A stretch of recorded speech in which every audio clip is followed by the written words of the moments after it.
This video is sponsored by Card Kingdom. You can pre-order every card in this set review by going to cardkingdom.com/needsahone or by following the link in the description.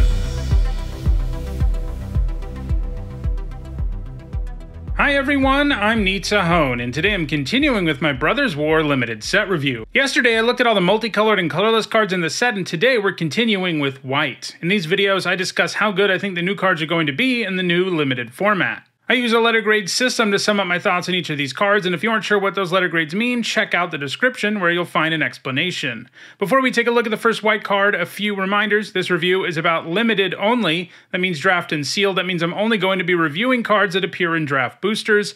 Also, keep in mind that these are my feelings about these cards before actually playing the new format. That means I'm definitely not going to be perfect in my predictions. After all, every format is different. As I play the format, I'll be providing updates about it on the channel. Alright, with all of that out of the way, let's dive into the review. First up, we have Aeronaut Cavalry, which for 4 generic into white is a 3/4 human soldier at common. It's got flying, and when it enters the battlefield, you put a +1/+1 counter on another target soldier you control. You end up paying 5 mana for 4/5 worth of stats here, and 3/4 of it has flying. That's a pretty good deal, and the format has plenty of soldiers for this to do its thing, especially in blue-white. This is a very nice common payoff for the blue-white deck. I'm giving it a C+. Next up, it's Airlift Chaplain, which for 2 generic into white is a 1/1 human cleric at common. It has flying, and when it enters the battlefield, you mill 3 cards. You may put a plains card or a creature card with mana value 3 or less from among the cards milled this way into your hand. If you don't, put a +1/+1 counter on Airlift Chaplain.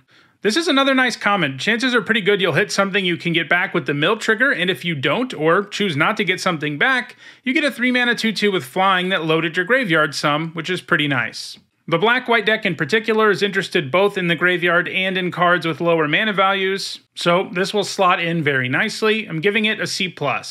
Next up, it's Ambush Paratrooper, which for 1 generic into white is a 1/2 human soldier at common. Comes with flash and flying. You can pay 5 generic, and creatures you control get +1/+1 until end of turn. This looks fine. It has passable stats, and in the late game it can buff the whole board. Keep in mind that activated abilities in this format are all going to be easier than normal to activate thanks to Power Stones. I think this is a C. Next up, it's Calamities Wake, which for 1 generic into white is an uncommon instant. It says exile all graveyards. Players can't cast non-creature spells this turn. Exile Calamities Wake. This just isn't here for limited. You don't really want to use up a card to hate on the graveyard and stop non-creature spells for a turn most of the time. It's kind of maybe reasonable as a sideboard card in situations where your opponent has a lot of graveyard action, but even then I'm not ultra impressed with such a narrow hate effect that doesn't really give you a card back. The non-creature spell part of the card is also very underwhelming, as it's hard to know whether you're actually accomplishing anything when you cast it. Sometimes shutting down some instant sorceries and non-creature artifacts will matter, but there will be plenty of times when it just doesn't do anything. Even with Unearth and a couple of graveyard decks in this format, I'm not impressed. This is just an F. Next up, it's Deadly Riposte, which for 1 generic into white is a common instant. It deals 3 damage to target tapped creature, and you gain 2 life. This is a fine removal spell for non-aggressive decks, as removing something and gaining life goes a long way towards helping you stabilize. Meanwhile, it's pretty bad in a deck that wants to be aggressive, as you'd rather have removal that can deal with blockers, and this just doesn't do it. This demands a tapped creature, and the creature has to be small enough for it to do its job, so it definitely isn't premium removal. It's just a C. Next up, it's Disenchant, which for 1 generic into white is a common instant, and it says destroy target artifact or enchantment. This is a solid main deck card in the format. There are lots of artifacts and a decent number of enchantments. It's efficient and instant speed too, which is always nice. This is going to be at least a C in your main deck, and it could go even higher. Next up, it's Great Desert Prospector, which for 4 generic into white is a 3/2 human artificer at uncommon. When it enters the battlefield, you create a tapped Power Stone token for each other creature you control. These Power Stone tokens are artifacts with tap add colorless. This mana can't be spent to cast a non-artifact spell. So I mentioned Power Stones already. You can use them to pay for activated abilities, or to cast artifact spells, or to pay for ward. You can use them for a lot of things, just not to cast non-artifact spells. It is a bit of a bummer that this guy doesn't count himself, so the floor on the card is a pretty ugly 5 mana 3/2, but the ceiling can be pretty silly, as he can really enable you to ramp into artifact stuff or sink mana into activated abilities. There's also a decent number of cards in this set that trigger every time an artifact enters the battlefield. So there's an ugly floor and a pretty nice ceiling that is pretty obtainable. I'm giving this a B-. Next up, it's In the Trenches, which for 1 generic and 2 white is a mythic rare enchantment. Creatures you control get +1/+1. You can pay 5 generic into white to exile target non-land permanent you don't control until In the Trenches leaves the battlefield. Activate only as a sorcery and only once. So this is a strictly better Glorious Anthem, which is pretty sweet. These days, anthems aren't nearly as good as they once were, as we often expect a creature for similar costs that also happens to buff the whole board. That said, buffing your whole board is still pretty good. This format has a couple of decks pretty interested in going wide, and red, white, and blue, white. So it has the additional upside of also being a removal spell in the late game, even if it is sort of expensive. Once again, Power Stones make it a little easier, giving this a B+. Next up, it's Kayla's Command, which for 1 generic and 2 white is a rare sorcery, and it says choose 2. Create a 2/2 colorless construct artifact creature token.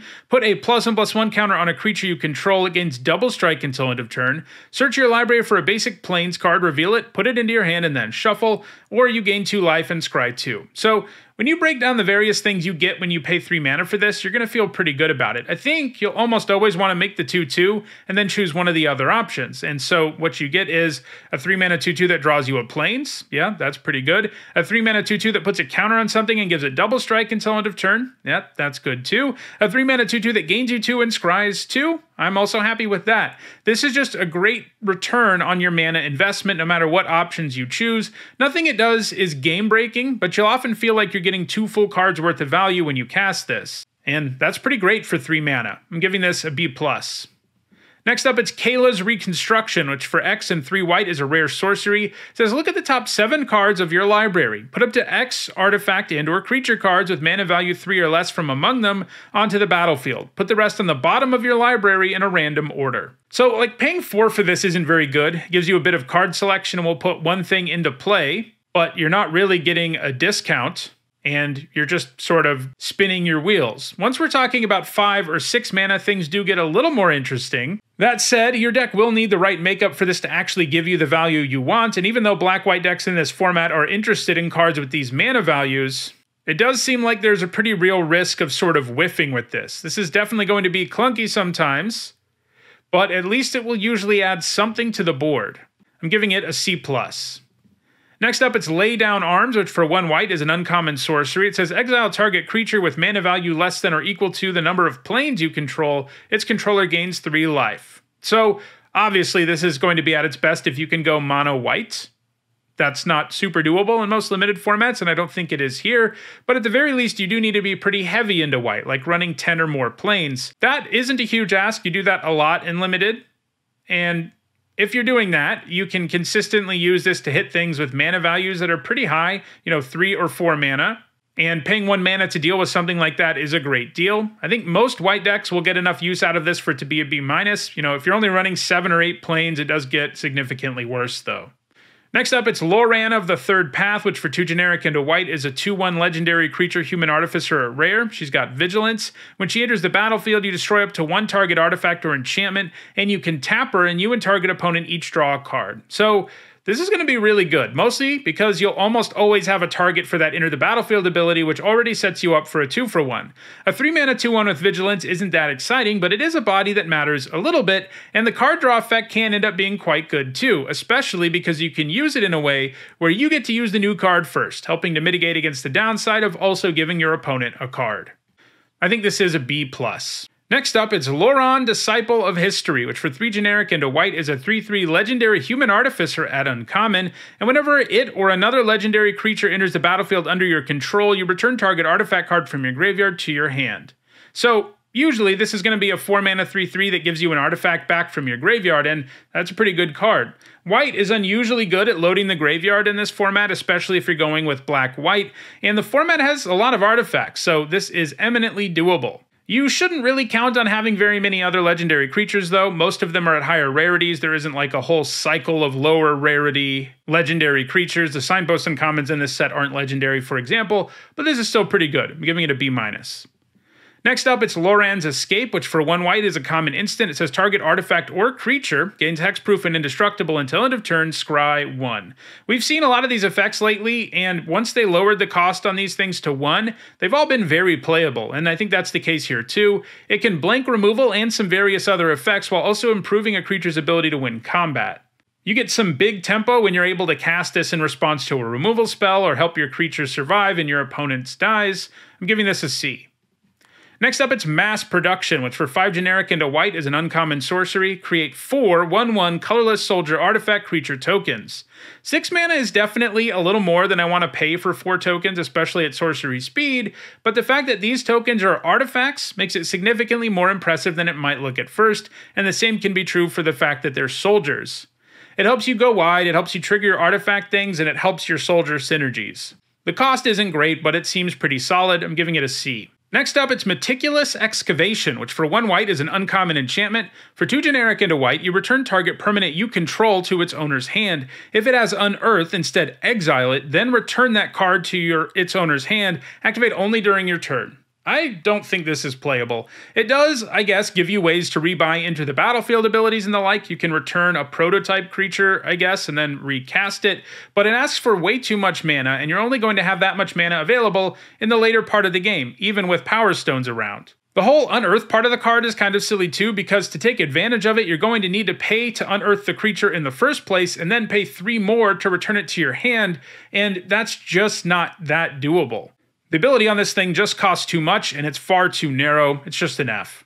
Next up, it's Military Discipline, which for 1 white mana is an enchantment aura. At common, it's got flash, it's got enchant creature, and when it enters the battlefield, enchanted creature gains first strike until end of turn. Enchanted creature gets +1/+0. So the turn you cast this, it will often help your creature win combat. First strike and a power boost does that. And then you get a permanent +1/+0 effect to stick around. That will definitely generate some serious tempo sometimes, allowing a creature to survive against something that costs a lot more mana. But it does have all of the inherent downsides auras have. It's situational. You can get 2 for 1 if you're not careful. There's really a lot that can go wrong, so you have to be careful about when you play this, but it seems all right. I'm giving it a C-. Next up, it's Mirel, Shield of Argive, which for 3 generic into white is a 3/4 legendary creature human soldier at Mythic Rare. During your turn, your opponents can't cast spells or activate abilities of artifacts, creatures, or enchantments, and when Mirel attacks, create X 1/1 colorless soldier creature tokens, artifact creature tokens, where X is the number of soldiers you control. So shutting down your opponent's ability to interact during your turn is nice, as it really allows you to do stuff without fear of your opponent messing something up. On her own, she'll also generate 1 soldier token the first time she attacks, and she'll just make more every time she attacks again, and you're likely to have a few more around as well. The sort of downside here is that it's not like she has that impressive of a stat line or keyword abilities that will really help her attack that effectively. There's going to be a lot of boards where she just attacks, makes a couple of soldiers and dies, and that's good, but it's not a bomb. I'm giving her a B+. Next up, it's Phalanx Vanguard, which for 1 generic into white is a 2/2 human soldier at common. It's got vigilance, and whenever an artifact enters the battlefield under your control, it gets +1/+0 until end of turn. A 2 mana 2/2 with vigilance is right around a C, so the fact that power on this thing will go up pretty often makes it a nice 2-drop, giving it a C+. Next up, it's Power Stone Engineer, which for 1 generic into white is a 2/1 human artificer at common. When it dies, you create a tapped Power Stone token. So trading this off and getting a Power Stone token in the process seems fine. I'm giving it a C. Next up, it's Prison Sentence, which for 2 generic into white is a common enchantment aura. It has enchant creature. When it enters the battlefield, you scry 2. An enchanted creature can't attack or block, and its activated abilities can't be activated. Arrest is always nice. Actually shutting down activated abilities on a pacifism effect is good, because that's one of the things that can be a problem. If the creature you put pacifism on has activated abilities, you don't really feel like you're getting a full card worth of value, but this shuts those down. Now, the creature still has its static abilities and stuff like that, but this does a good job of completely shutting down a massive percentage of creatures. There is a sacrifice deck in the format, which always makes a card like this hurt a little bit, but it still feels like premium removal, giving it a B. Next up, it's Recommission, which for 1 generic into white is a common sorcery. It says return target artifact or creature card with mana value 3 or less from your graveyard to the battlefield. If a creature enters the battlefield this way, it enters with an additional +1/+1 counter on it. So if you're consistently getting back a 3 mana creature with this, it's going to feel pretty good, as your creature will easily be worth more than the 2 mana you spend. The problem is that you have to set this up and have the right deck makeup, and while those things are doable, especially in black-white, there are going to be times where this is just a really bad card to have in your opening hand. And times when you draw it late and it just doesn't do enough. I'm giving this a C-.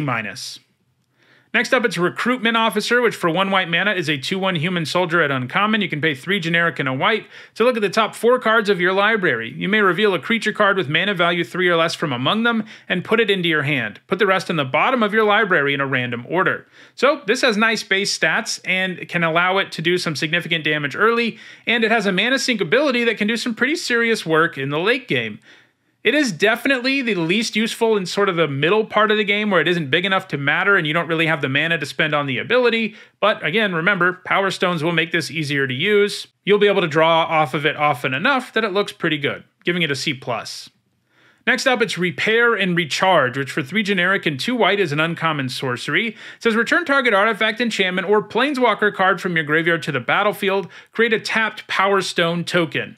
5 mana to reanimate a creature is usually a pretty disappointing card in most limited formats, and this can't even get back creatures if they aren't artifacts. While it is nice, it can get back enchantments, and non-creature artifacts as well. Leaving creatures out is a pretty big problem, as it limits the cards significantly. Now, if you have a lot of artifact creatures, it definitely gets better, and it can be kind of fun to use it to reanimate something with Prototype, since they will come into play in their biggest form, and milling something like Suchi early and then reanimating it with this on like turn 5 seems pretty cool.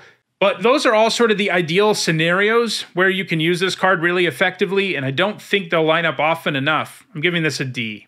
Next up, it's Siege Veteran, which for 2 generic and a white is a 2/2 human soldier at rare. At the beginning of combat on your turn, you put a +1/+1 counter on target creature you control. Whenever another non-token soldier you control dies, create a 1/1 colorless soldier artifact creature token. So this is a lot like Luminarch Aspirant, and that's good company to keep because that card was a bomb. A counter every combat really improves your board quickly, and it does it the turn it comes down, which usually means you can get something out of it before your opponent can kill it. Generating tokens when soldiers die is nice too, and means you'll usually have somewhere to put the counter, even if another creature with counters on it was killed. It does not put a counter into play when it dies though, unfortunately. Still, I think it gets into the lower bomb range. It's the kind of creature that wins you the game if left unchecked. I'm giving it an A-. Next up, it's Soul Partition, which for 1 generic and a white is a rare instant. It says exile target non-land permanent. For as long as that card remains exiled, its owner may play it. A spell cast by an opponent this way costs 2 more to cast. This is interesting. It's mostly just going to generate tempo for you when you use it on your opponent, since they will ultimately be able to cast the card just for an increased tax. Using it on your own stuff is certainly a thing if you want to rebuy Enter the Battlefield abilities and stuff, but you still have to pay the cost for the card again, which is way worse than just blinking or flickering something. Of course, they didn't put a whole lot of those effects in this format because they would be nuts with the Prototype mechanic.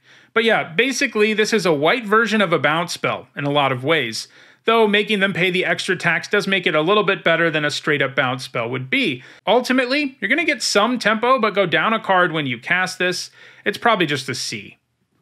Next up, it's Static Net, which for 3 generic and a white is an uncommon enchantment. When it enters the battlefield, you exile target non-land permanent an opponent controls until Static Net leaves the battlefield. When it enters the battlefield, you gain 2 life and create a tapped Power Stone token. Paying 1 more mana for Oblivion Ring is already a card that you would always play in Limited, but you get a return on your investment here in the form of life and a Power Stone. That's obviously amazing and allows this easily to reach premium removal status. I'm giving it a B. Next up, it's Survivor of Corliss, which for 1 white mana is a 1/1 human soldier at common. It's got first strike, and you can pay 1 generic and a white and exile it from your graveyard to scry 2. So, soldier is a creature type that matters here, and that's nice. This is a good place to put counters and other buffs thanks to first strike, and getting a bit of value out of it in the graveyard is nice too, since white does actually mill itself some in the format. This seems like it might be one of those 1 mana 1/1s we've seen lately that does a whole lot of little things, and the whole package turns out to be a pretty nice card. I'm giving this a C. Next up, it's Thopter Architect, which for 3 generic and a white is a 2/3 human artificer at uncommon, and whenever an artifact enters the battlefield under your control, target creature gains flying until end of turn. This is a very nice artifact payoff, as sending your best creature into the air can result in combat shifting much more in your favor. It even counts Power Stones coming into play and the like. I'm giving this a B-. Next up, it's Tocasia's Welcome, which for 2 generic and a white is a rare enchantment. Whenever 1 or more creatures with mana value 3 or less enter the battlefield under your control, draw a card. This ability triggers only once each turn. This is a nice engine if you have a bunch of cards that can trigger it. Luckily, it counts creature tokens as well as creature cards with a low mana value, so building around it is doable. The turn you play it will be kind of miserable sometimes, and it never actually adds to the board, and those are problems. And even drawing like 2 cards from this won't feel insane, since it's basically white divination at that point. But I think white decks will have an easy enough time making it work that it doesn't really need a build around grade. I just think it's a B-.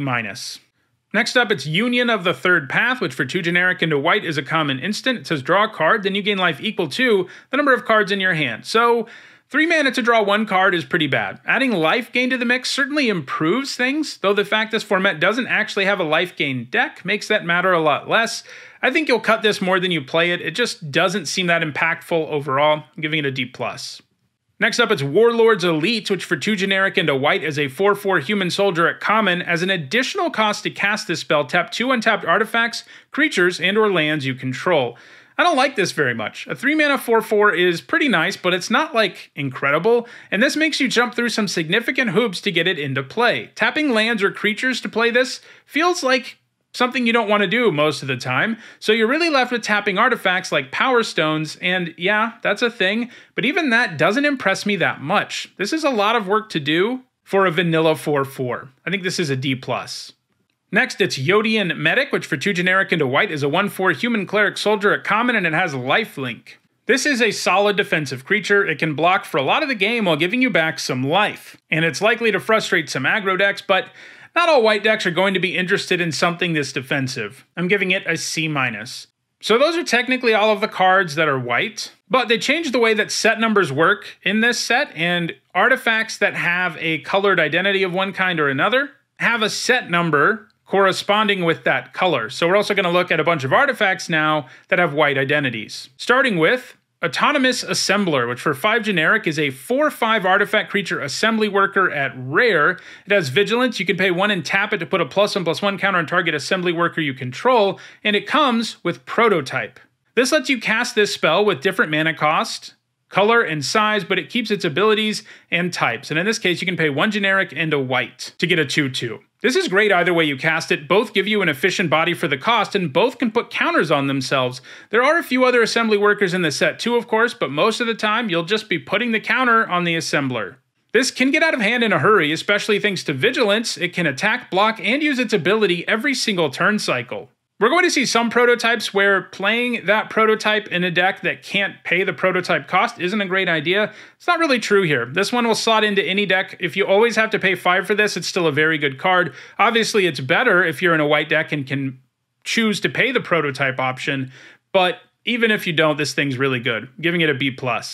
Next up, it's Combat Thresher, which for 7 generic mana is a artifact creature constructed uncommon. It's a 3/3 with double strike, and when it enters the battlefield, you draw a card, and it has Prototype for 2 generic into white, and it'll be a 1/1. This is a very nice uncommon. A 3 mana 1/1 with double strike that draws you a card is amazing, as you get a pretty nice 2-for-1. And a 1/1 double striker can trade with X2s and can really make life difficult for your opponent. Obviously, it really likes it when you augment its stats too. So that card, if it didn't have the option to be cast for 7 mana, would already be a really nice uncommon you always play, so the fact you can pay more mana late to make it a bigger double striker that draws you a card is great. This is one where you really don't want to be playing this when you don't have the option of paying the prototype cost, because it's not that impressive if you always have to cast it for 7. I'm giving it a B. Next up, it's Platoon Dispenser, which for 5 generic is a 4/6 artifact creature construct at Mythic Rare. At the beginning of your end step, if you control 2 or more other creatures, draw a card. You can pay 3 generic and a white to create a 1/1 colorless soldier artifact creature token, and it has Unearth for 2 generic and 2 white. This is a bomb. It has nice stats, it has the ability to generate creature tokens, and it's going to draw you cards. Don't forget you can use Power Stones to power out those 1/1 tokens either. It really isn't a pipe dream to be drawing cards with this, and it will often just get you that card when it comes down, immediately ensuring you at least get a 2-for-1, and if you untap, you can start making more tokens and drawing more cards. Unearth is some nice additional value, as bringing it back will almost feel like Blitz, in the sense that you probably get to draw a card with it before it goes away. This is an A. Next up, it's Scrapwork Cohort, which for 4 generic mana is a 3/1 artifact creature soldier at common. When it enters the battlefield, you create a 1/1 colorless soldier artifact creature token, and it has Unearth for 2 generic and a white. So a 4 mana 3/1 that makes a 1/1 token is kind of an okay card. And that's especially true in this format where this has both a useful creature type and a useful type, those things being artifact and soldier. So the fact it can unearth too, swing in as a 3/1, which usually can't just be completely ignored, and then leave behind another 1/1 is pretty good. You're going to be able to get like 4 triggers out of this for cards that check for artifacts entering the battlefield, which is pretty sweet. I'm giving this a C. Next up, it's Silver Seraph, which for 6 generic is an artifact creature angel at rare. It's a 5/4 flyer, and at the beginning of combat on your turn, target creature you control gains your choice of flying, vigilance, or lifelink until end of turn, and it has prototype where you can cast it for 1 generic and 2 white, and it's a 3/3. This is a bomb. If you pay 3 for it, you get a super efficient creature who can give keyword abilities to your creatures. This can include itself, by the way, which is great. It makes your board so much better for a very low investment, and it can give a keyword ability right away. Then if you cast this a normal way for 6, you get a creature that is maybe a little less efficient, but obviously much larger. This is another prototype creature where you're going to run this in every single deck, even if you can't pay the prototype cost too. It may not quite be an A in a world where you can't pay the prototype cost, but it's close enough. Overall, this thing's an A. Next up, it's Tocasia's Onulet, which for 5 generic is a 4/4 artifact creature construct at common, and when it leaves the battlefield, you gain 2 life, and it has Unearth for 3 generic and a white. So, a 5 mana 4/4 that gains you 2 life when it dies is probably like a D. This has pretty reasonable unearth cost though, and you get to gain 2 more life. It's sort of like Kitchen Finks. I mean, obviously it's nowhere near that good, but it does remind me a little bit of that card. I think this is a C. Next up, it's Urza'S Silex, which for 3 generic is a mythic rare legendary artifact. You can pay 2 generic and 2 white and tap it and exile it, and each player chooses 6 lands they control, destroy all other permanents, activate only as a sorcery. When it's put into exile from the battlefield, you can pay 2 generic, and if you do, search your library for a planeswalker card, reveal it, put it into your hand, and then shuffle. This is a very nice sweeper. It deals with so many permanent types. If you happen to have a Planeswalker, obviously it gets really silly, since getting to search one up and play it after the dust settles is completely absurd, but you're not going to be doing that much in Limited. Like usual, sweepers can be a little bit awkward as they don't slot easily into aggressive decks, but the impact this card can have on the board is basically unrivaled. The awkwardness of this card in so many decks does make it fall short of being a bomb, but if you're a more controlling, grindy deck, it pretty much is a bomb. Overall, I'm giving it a B+. Next up, it's Veteran's Power Blade, which for 3 generic is a common artifact equipment. Equipped creature gets +2/+0. You can equip it to a soldier for 1 white mana, and you can equip it to anything else for 2 generic mana.